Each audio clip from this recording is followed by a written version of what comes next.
আগের সরকারগুলোর সাথে এটার বৈশিষ্ট্যগত কি কেমন পার্থক্য হবে? বিগত সরকারগুলোর থেকে এই সরকারের আমি মনে করি যে বিস্তর ফারাক এবং পার্থক্য হবে। প্রথমত এই সরকার নেতৃত্ব দেবেন জনাব তারেক রহমান, যদি উনি প্রথমবার প্রধানমন্ত্রী হয়েছেন, কিন্তু ওনার যে চিন্তা ভাবনা সেটা আমরা আন্দোলন সংগ্রাম থেকে দেখেছি, বুঝেছি।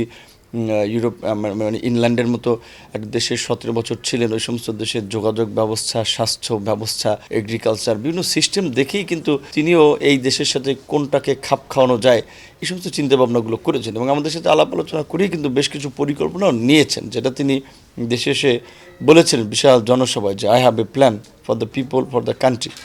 এবং আপনার নির্বাচনী জনসমাবেশে শুনেছেন তিনি ফ্যামিলি কার্ডের কথা বলেছেন, যেহেতু আমাদের এই মধ্যবিত্ত নিম্নবিত্ত সমাজে নারীরা অনেক ক্ষেত্রেই পিছিয়ে থাকে কিংবা অনেক ক্ষেত্রে নিগ্রহের শিকার হয়। তো ফ্যামিলির ক্ষেত্রে নারীদেরকে প্রাধান্য দিয়ে যে ফ্যামিলি কার্ডের কথা বলছে, কৃষি প্রধান বাংলাদেশের অর্থনীতিকে এগিয়ে নিতে, কৃষকদেরকে উৎসাহিত করতে কৃষক কার্ডের কথা বলেছেন। আমাদের ওভার পপুলেটেড কান্ট্রি, এটাকে একটা হেলদি জেনারেশন নেশন হিসেবে গড়ে তোলার জন্য স্বাস্থ্য কার্ডের কথা বলেছেন। তো এই ধরনের বেশ কিছু চিন্তাভাবনা পরিকল্পনা আছে, একেবারেই প্রো পিপল এবং একটা জনকল্যাণমুখী পলিসি আমরা তার মধ্যে দেখেছি। বাংলাদেশের পররাষ্ট্র নীতির ক্ষেত্রে বিগত দিনগুলোতে যেভাবে এক দেশ কেন্দ্রিক একটা পররাষ্ট্র নীতি ছিল, সেখানে এই নির্বাচন উত্তর সংবাদ সম্মেলনে কিন্তু তারেক রহমান পরিষ্কার করেছে যে বাংলাদেশ ফার্স্ট।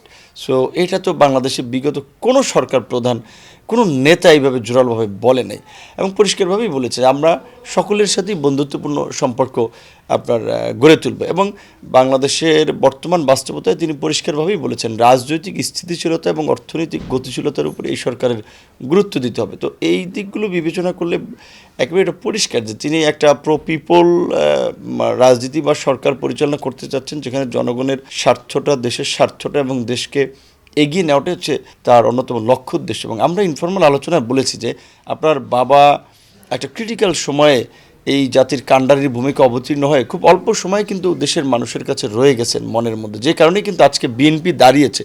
আপনার মাও একইভাবে প্রধানমন্ত্রী হয়ে তিনি দেশের নারী শিক্ষা থেকে শুরু করে সামগ্রিকভাবে যে পরিবর্তন এনেছিলেন মানুষের কাছে স্মরণীয়। সো আপনারা কিন্তু এটা একটা ইতিহাসের পাঠ হওয়ার অংশ। তো উনি এগুলো খুব ওন করেন এবং আমাদের যে ধরনের কথাবার্তা শোনেন, পরামর্শ নেন, তাতে এইটুকু আমরা বলতে পারি যে আগামীর সরকার বিগত সরকারগুলোর থেকে দুর্নীতি, স্বচ্ছতা, জবাবদিহিতা, উন্নয়নের ক্ষেত্রে মানে ব্যতিক্রম ভূমিকা রাখবে।